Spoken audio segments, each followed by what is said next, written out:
Hello and नमस्कार मित्रों, आप देख रहे हैं कौशिक दूत और मैं हूं आपका एस्ट्रो दोस्त बीवी उपाध्याय। आज हम इस बात की चर्चा करेंगे कि जब हम मुसीबत में होते हैं या हमें कोई समस्या आती है तो हम ज्योतिषियों से संपर्क करते हैं, तांत्रिकों से संपर्क करते हैं, परंतु उनके उपाय व्यर्थ जाते हैं, कुछ भी फायदा नहीं मिलता है। हम इंटरनेट से देखकर, इंटरनेट में सर्च करके तमाम तरह के उपाय करते हैं, परंतु मर्ज घटने के बजाय बढ़ता ही जाता है। आखिर इसका कारण क्या है, हम इस पर विस्तार से विवेचन करेंगे। कोई ज्योतिषी के पास जब हम जाते हैं तो वह कुछ न कुछ उपाय बताता है, जैसी उसकी जानकारी होती है।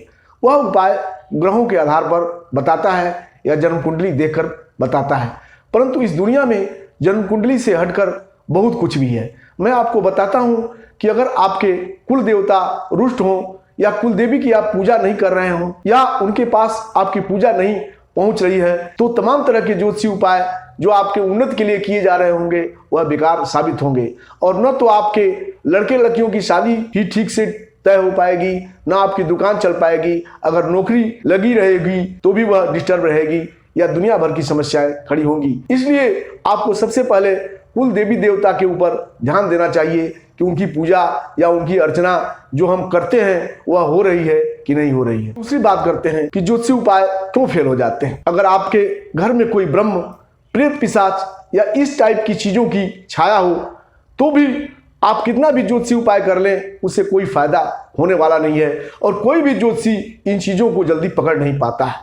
मैं आपको बताऊं कि अगर ब्रह्म की आप पूजा करते हैं या अन्य चीजों की पूजा करते हैं तो वह पूजा आपके कुल देवी देवता को नहीं प्राप्त होती है, तथा वह आपकी सुरक्षा नहीं कर पाते हैं।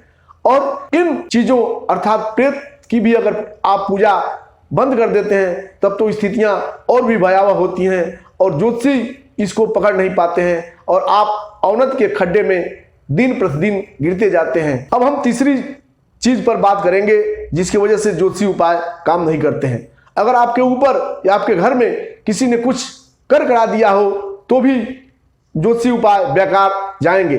आपको मैं बताऊं कि ऐसे लोग जो आपकी उन्नति देखकर जलते हैं वह इस टाइप की चीजें कुछ कर देते हैं या तांत्रिकों से मिलकर षड्यंत्र रच देते हैं कि आप दुनिया भर के चक्कर में पड़ जाते हैं। इस पर भी आपके ज्योतिषी उपाय कुछ भी काम नहीं करते हैं और ज्योतिषी इसको पकड़ नहीं पाते हैं। इसलिए इन सब चीजों को किसी जानकार से पता लगवाना चाहिए। हम चौथी बात करते हैं, अगर आपने कोई मकान खरीदा है या कोई प्लाट खरीदा है या कोई फ्लैट खरीदा है और आपने उस पर बड़े बढ़िया तरीके से वास्तुविद से मिलकर मकान बनवा लिया, लेकिन आपने यह पता नहीं किया कि उसके नीचे क्या दबा हुआ है और वह भूमि कब्रिस्तान की थी या स्मशान की थी या वहां कोई मार काट तो नहीं हुई है या उस फ्लैट में कोई पहले आत्महत्या तो नहीं किया है। इस टाइप की निगेटिव एनर्जी भी व्यक्ति को परेशान करती है और उन्नति में बाधा उत्पन्न करती है और कोई भी ज्योतिषी इसको पकड़ नहीं पाते हैं और ज्योतिषी उपाय बेकार चले जाते हैं। तो इंटरनेट पर इस मामले में हजारों ज्योतिषी और तांत्रिक हैं जिनसे प्रतिदिन हजारों लोग संपर्क करते हैं और वे उपाय बताते हैं, परंतु बिना जाने समझे उपाय बताने और करने से कोई फायदा नहीं होने वाला है। उल्टे वह उपाय हमारे लिए मुसीबत भी बन सकते हैं। अतः पहले कारण का पता लगाइए कि वास्तव में आपकी अवनति या इस टाइप की जो दिक्कतें हैं उसके क्या कारण हैं। इसके ठीक ढंग से कारण का पता लगने पर उचित निदान करने से यह चीजें दुरुस्त हो पाएंगी। अन्यथा आप ज्योतिषियों के चक्कर लगाते रहेंगे और वह जन्म कुंडली देखकर और दुनिया भर के ग्रह नक्षत्र देखकर उपाय बताते रहेंगे, परंतु अगर कारण दूसरा होगा तो वह उपाय कभी भी फायदेमंद सिद्ध नहीं होंगे। अगर आपको हमारा यह वीडियो पसंद आया है तो चैनल को जरूर सब्सक्राइब करें, लाइक करें, ताकि इस प्रकार की जानकारियां आपको हमेशा मिलती रहे। धन्यवाद।